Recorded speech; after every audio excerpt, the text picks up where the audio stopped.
Hey YouTube, happy Friday. Thank God it's Friday, and today, after this fresh snowfall in North Potomac, Maryland, what better way to close out the week than to do some minimalist computing on a not so minimalist computer.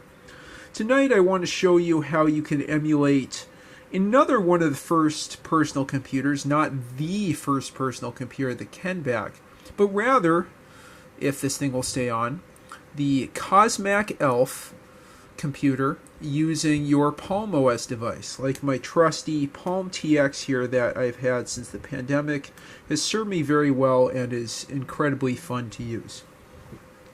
I have this installed on an SD card. You can see it's called TX, and you can see the icon up in the upper right hand corner.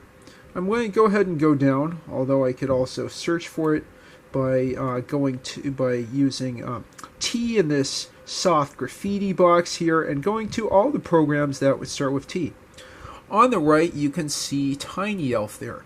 That's a emulator of the COSMAC ELF, the build-it-yourself computer of the mid-70s based on the RCA COSMAC processor, the RCA 1802, which was a CMOS processor that was super easy to use and also had low power consumption. I think it was used even in some space probes.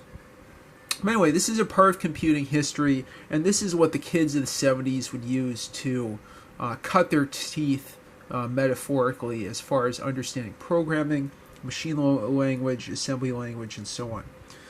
There's a number of different options. This is the default with a hexadecimal display, the QLED, hexadecimal keypad, run, load, and memory protect switches, and then input key. I'm pretty sure this is supposed to look like the Netronic Super ELF. But if I go in the menu, you can look under options and see in preferences. You can also use a classic ELF. You can change memory to different sizes and use graffiti to enter in hexadecimal numbers that you load into memory and run, or an ASCII keyboard, as this does have some actual emulation of an ASCII keyboard that would be connected to an ELF. There you go, so you can see the skin, memory size. If I go down, graffiti, ASCII mode, all this nicely added in here. And so on. I'll try to show you how classic's different.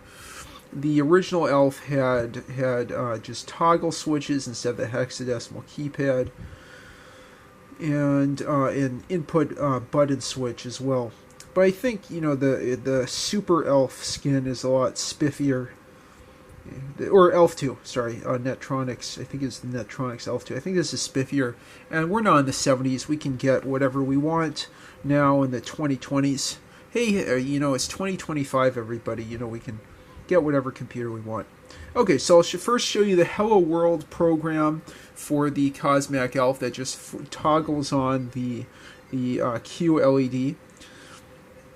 To do that, I'll go ahead and leave memory protect down and run down and flip up load, and I'll put in 7B input. Now we see 7B up there in the display, and then 00 input, and then turn that off and run this from memory location 0, and we should see up there in the upper right hand corner the QLED metaphorically turned on.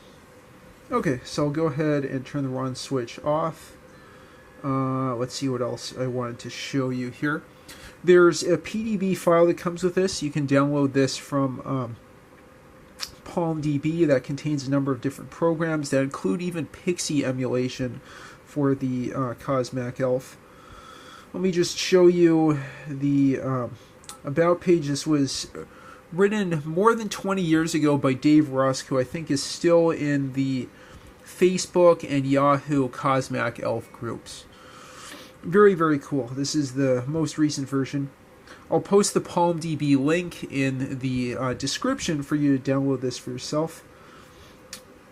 You can't load programs from SD card as, say text files or something, but you can load and save programs from a PDB database.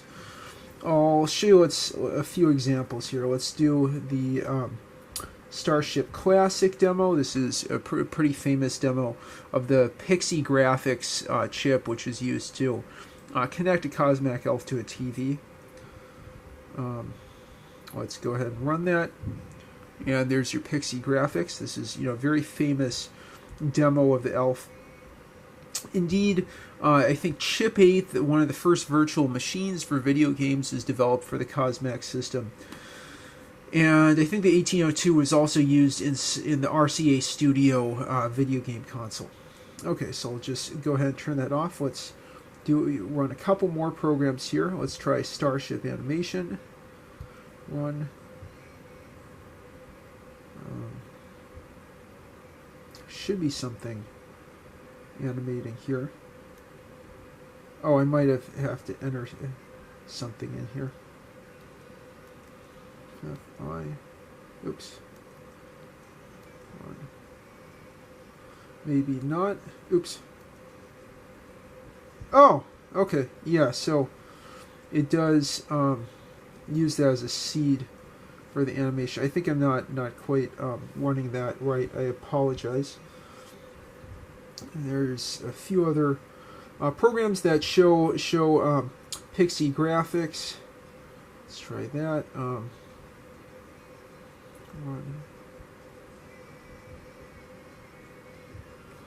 Look at that. There's a counter that's demonstrated there. So this one is working correctly.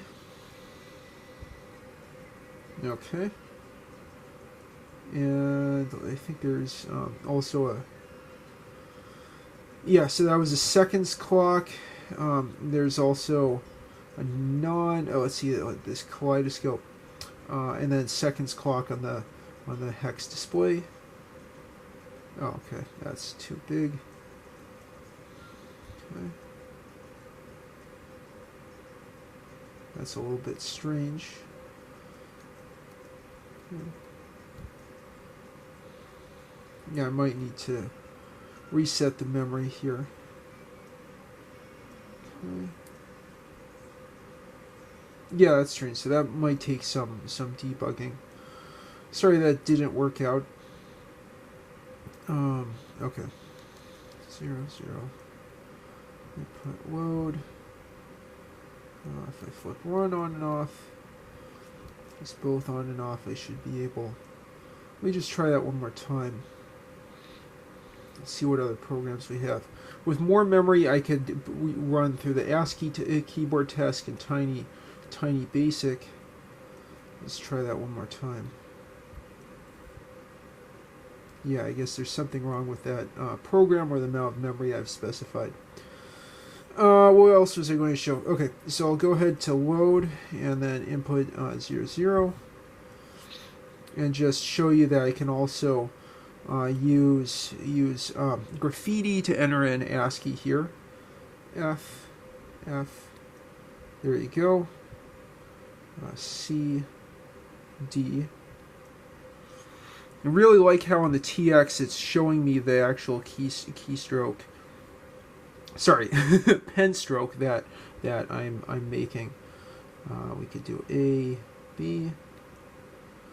That is really cool. Anyway, so that's just a quick demo of TinyELF for Palm OS. I'll have the link in the description down below. I think this really nicely blends together those minimalist computing and Palm OS themes. It just shows you how you can use your old Palm OS devices to learn more about the basics of microcomputing, microcomputer architecture, microprocessor architecture, and computing history.